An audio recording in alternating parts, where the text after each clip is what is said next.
Pada pertemuan ini akan saya bahas materi tentang literasi dalam bahasa Indonesia, yaitu pada program intensif UTBK tahun 2023. Ini termasuk materi yang baru ya, selain tentunya di TPS, yaitu ada materi pengetahuan dan pemahaman umum serta kemampuan membaca dan menulis. Jadi seolah-olah nanti bisa hampir nggak ada bedanya ya. Namun kalau kita perhatikan di kisi-kisi UTBK mengatakan bahwa literasi dalam bahasa Indonesia ini bertujuan untuk mengukur kemampuan memahami, menggunakan, mengevaluasi, dan merefleksikan berbagai jenis teks. Nanti teksnya ada banyak ya. Bisa jadi teksnya itu bisa 10 teks gitu ya, untuk menyelesaikan masalah. Dalam teks itu ada masalah, kenapa, mengapa gitu. Dan mengembangkan kapasitas individu sebagai warga Indonesia dan warga dunia agar dapat berkontribusi secara produktif kepada masyarakat. Jadi bacaannya nanti nggak hanya sebatas Indonesia, tapi mengenai isu-isu yang sifatnya mendunia. Ya. Lalu apa saja kisi-kisinya? Nah, nanti saya bagi ke dalam 4 paket ya. Paket yang pertama ini kita bicarakan khusus mengenai teks. Teks. Tahu teks ya? Bacaan terdiri dari beberapa alinea ya, minimal 2 biasanya. Jadi pada suatu alinea atau paragraf itu pasti memiliki satu kesatuan pikiran.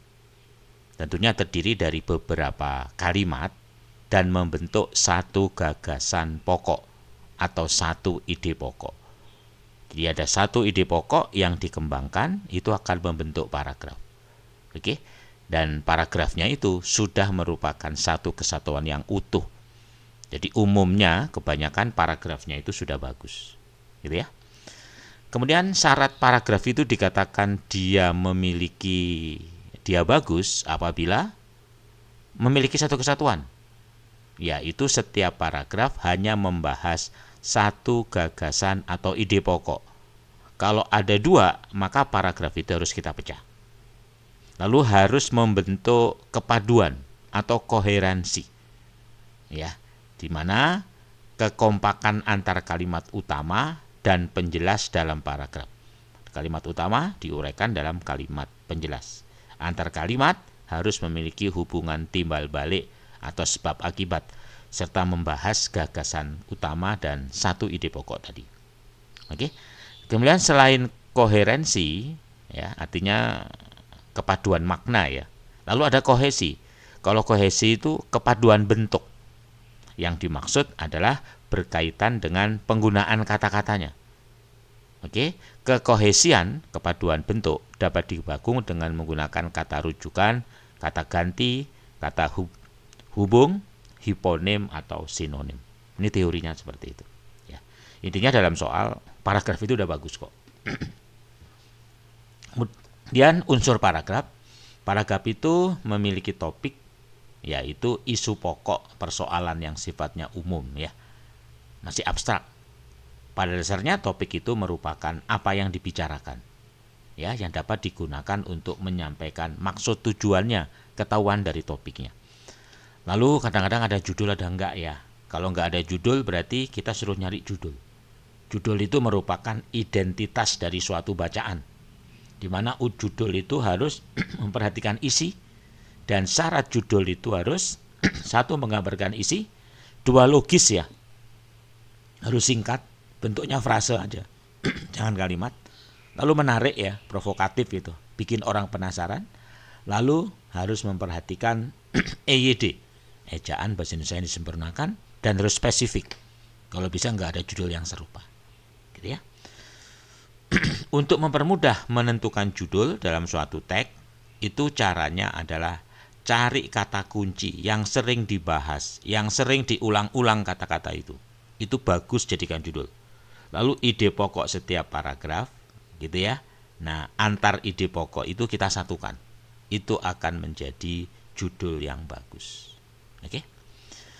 Kemudian dalam paragraf itu ada kalimat utama dan kalimat penjelas. Kalimat utama itu merupakan inti dari paragraf, sementara kalimat penjelas adalah menjelaskan dari kalimat utama. Demikian juga ada gagasan utama, ada gagasan penjelas. Kalau gagasan utama itu ya ide pokok ya dalam suatu bacaan, biasanya adanya di kalimat utama.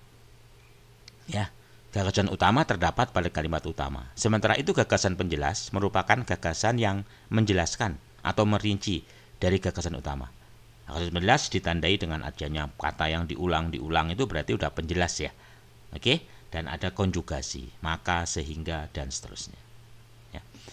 Kemudian di dalam suatu bacaan itu ada informasi tersurat, informasi yang sesuai isi. Oke, dengan membaca teks secara menyeluruh, maka informasi tersurat itu akan ada diungkap dengan apa yang dibahas, di mana dibahasnya, kapan terjadinya, siapa yang melakukannya, mengapa, bagaimana gitu. Kalau ada kata-kata apa, di mana, kapan, siapa, mengapa, bagaimana, itu kita cari informasi yang tersurat di dalam teks. Oke. Selain itu, biasanya ya teks itu harus akan ada kesimpulan. Ya, biasanya di kalimat akhir. Ya, dalam menyimpulkan, ide pokok harus termuat lagi. Beda dengan ringkasan. Kalau ringkasan itu memendekkan, meringkas, mengambil intisari. Bisa ya dari cerita. Saat meringkas kita mengambil ide pokok setiap paragraf, lalu menggabungkan ide pokok itu secara berurutan. Itulah secara teori, ya. Tapi secara praktek ya kita bisa langsung ke contoh soal aja.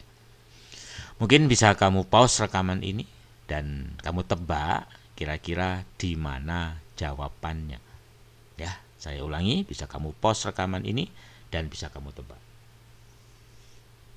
Oke, kalau kamu sudah menemukan jawaban, ini cara cepatnya. Teks kadang-kadang tidak perlu kita baca untuk soal yang sederhana. Kita hanya scanning aja, kita sapu dengan cepat. Nah, lebih bagus yang kita pahami persis adalah soalnya. Yang ditanyakan apa? Berarti tersurat ya, pasti ya, apa? Tersurat. Beras organik Indonesia lebih unggul dibanding India dan Thailand. Jadi kata-kata kuncinya India, Thailand, Indonesia lebih unggul. Kamu cari di tag. Ketemu? Indonesia, India, Thailand, Indonesia lebih unggul. Lebih unggulnya di mana? Aromanya harum, lebih enak dan tahan lama. Ya udah, berarti jawabannya yang di. Bisa ya? Sekali lagi, cara cepat memahami teks adalah scanning, baca dengan cepat, ada istilah-istilah aneh yang dicetak miring, tahun, angka, kota. Habis kamu scanning dengan cepat, lalu baca soal pelan-pelan. Cari kalimat hubungnya. Ada India, ada Thailand lebih unggul. Cari di tag. Setelah itu baru kita bisa menyimpulkan dengan pasti. Kalau udah ketemu jawaban, jangan baca yang lain. Nanti akan terpengaruh. Jelas ya? Itu triksnya. Oke. Kemudian teks, selain informasi-informasi, kadang-kadang ada teks yang merupakan riwayat hidup seseorang atau biografi, sejarah hidup, pengalaman, kisah sukses, itu sering kali ditanyakan. Oke. Nah, biasanya kalau teks biografi itu ya kisah hidup secara fakta. Biasanya tokoh-tokoh terkenal yang sukses. Jadi teks biografi itu biasanya berisi kisah dalam bentuk cerita, narasi, punya alur cerita, mengandung keteladanan, memiliki struktur pengenalan kejadian, dikembangkan secara kronologis, dan menggambarkan karakter dan keistimewaan tokoh. Itu teks biografi. Ya. Ini contohnya mengenai biografi Bung Tomo. Sekali lagi, baca teks dengan cepat, di-scan. Setelah itu langsung fokus ke soal. Mengapa? Mengapa, siapa, di mana, kenapa, itu berarti sudah tersurat. Pasti ada kata hubung. Kata hubungnya apa? Setara dengan anak company. Cari kata-kata yang setara dengan anak company. Tahu ya? Itu? Oke? Nah, itu adalah Bung Tomo. Kenapa demikian? Nah, karena lihat di atasnya. terlahir dari keluarga kelas menengah dan setengah priai. Udah, kamu cari itu aja. Ada? Ada. Jawabannya yang B. Ketemu jawaban, jangan baca yang lain. Itu ya, untuk soal literasi dalam teks. Saya kira dengan 2 contoh soal ini, kamu sudah tergambar ya bagaimana cara cepat mengerjakan soal literasi bahasa Indonesia ya. Dan sekarang bisa kamu kerjakan seluruh soal latihannya.